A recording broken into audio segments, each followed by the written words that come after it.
On December 21, 2021, the Basketball Hall of Fame announced a list of eligible candidates for the class of 2022. This includes high-profile nominee Tom Chambers. Here is an update on Behind the Game, Episode 1, with added context from the great Jerry Colangelo. Good luck to Tom and all other first-time nominees in their possible journey to the Hall of Fame.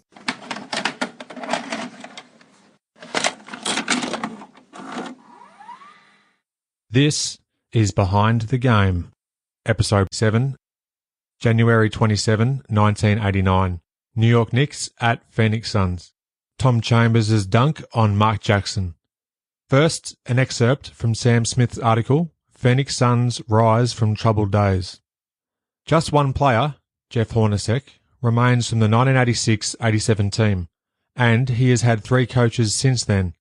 In reference to the Suns, Sam writes, they sent former number 1 draft choice Ed Pinckney to Sacramento for Eddie Johnson. Speaking of Eddie Johnson, here's EJ, a great guest on episode 41 of my show, explaining how Phoenix rebuilt the team and became instant playoff contenders. The year before, we only had won 28 games.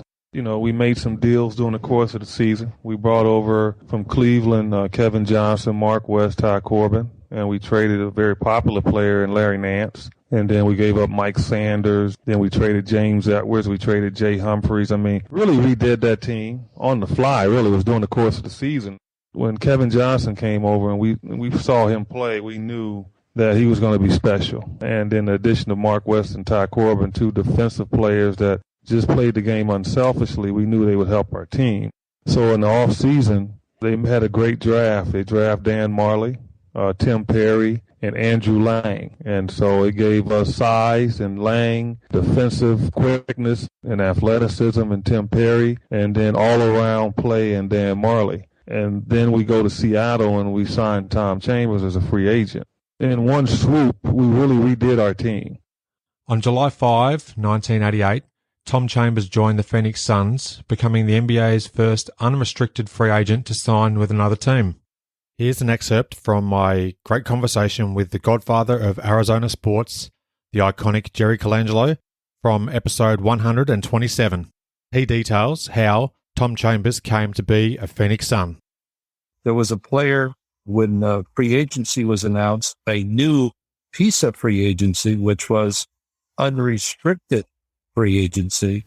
I remember being told that at an NBA owners meeting, and I kind of looked at Seattle's owner at the time, and I was thinking Tom Chambers when we were told what the new explanation was for unrestricted free agency. And in my mind, I said, you just lost Tom Chambers. In my mind, I didn't say that to him. On the evening at midnight when you could reach out, otherwise before that's tampering, I was on the phone. And hours later, I was in Los Angeles. And a couple hours later, I had Tom Chambers. He was there with his agent. We struck first. I asked his agent, what do you want? He gave me the number. I said, no, here's what I'm willing to do. You got 10 minutes to give me an answer. And he responded within the 10 minutes and said, you got yourself a forward. Now, another turnaround, the biggest turnaround ever, from 28 wins to 55 wins in the conference finals, because Chambers, Kevin Johnson, West, Corbin, the other players that we had, Marley became a fan favorite. And that was a great run with that group of players until we acquired Charles Barkley. It was a 5-year deal, reportedly in the vicinity of $1.8 million per season. Less than 18 months prior, Chambers was named 1987 All-Star Game MVP. Now to the date in question, January 27, 1989. As per Associated Press reports, Knicks GM Al Bianchi announced that 1988 NBA Rookie of the Year Mark Jackson signed a multi-year contract extension with New York. Various newspapers reported terms of the deal to be 5 years at $1.5 million per season. This announcement was approximately 90 minutes before that night's 7:30 p.m. tip-off, where the visiting Knicks would take on the Phoenix Suns at Veterans Memorial Coliseum in Arizona.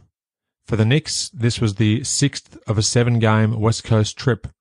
They were winners of 2 straight. The Suns aimed to win a 4th consecutive game. A sellout crowd of 14,471 were set to watch not just an exciting game of basketball, they'd be witness to one of the most remarkable slam dunks of all time. In a high-scoring game, the Suns held a 105-98 lead after 3 quarters. The Knicks countered, reeling off an 11-0 run to start the fourth. Suddenly, the Phoenix faithful was sitting on their hands. New York extended its run and were ahead 116-109 with a little under 7 minutes to play. With 5 minutes left in the game, trailing by 4 points, the Suns forced a turnover and NBA history happened. Oakley smacking Chambers, threw it away, 2-on-1, KJ to Chambers, jam! Oh boy, he went right up Mark Jackson. Timeout Knicks, this place is in a frenzy. 4:55 to go and the Suns are back within 2. The Suns managed to even the score and had control of the ball with less than 10 seconds to play. Kevin Johnson threw a bounce pass to a driving Mark West. He caught the ball and went up strong to the hoop on the right baseline. West encountered the imposing Patrick Ewing, and a foul was called on Ewing. 5 seconds left. Mark West at the free throw line. His first shot hit the back of the rim and missed. West readied for his second shot. Over the years, not a good free throw shooter. 57% this season in regulation. The game is tied at 130. Oakley has to keep Chambers out. It's Chambers. 3 seconds left. On the miss, the ball rebounded straight to Tom Chambers, who put up a mini left-handed hook over Patrick Ewing with just 3 seconds remaining. Mark West more than redeemed himself by partially blocking a would-be game-tying jumper with a second left from Gerald Wilkins. An excerpt from Jack Magruder's article titled Suns Defeat Knicks 132-130. Quoting Tom Chambers, "The ball came off hard and stuck in my left hand. I went right back up with it. It was perfect.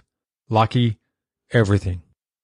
Chambers sealed the win and would cap off a tremendous week, dropping 39 points at Denver the following day and was named the NBA Player of the Week for games ending January 29.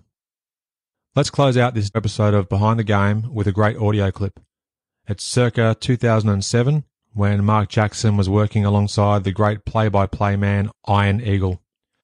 Iron, during a break in play, asked Mark Action Jackson about the impact of the Tom Chambers dunk. You remember that? I remember it. You know, in life, sometimes you're the pigeon and sometimes you're the statue. And I guess you were the statue, my friend. Yeah.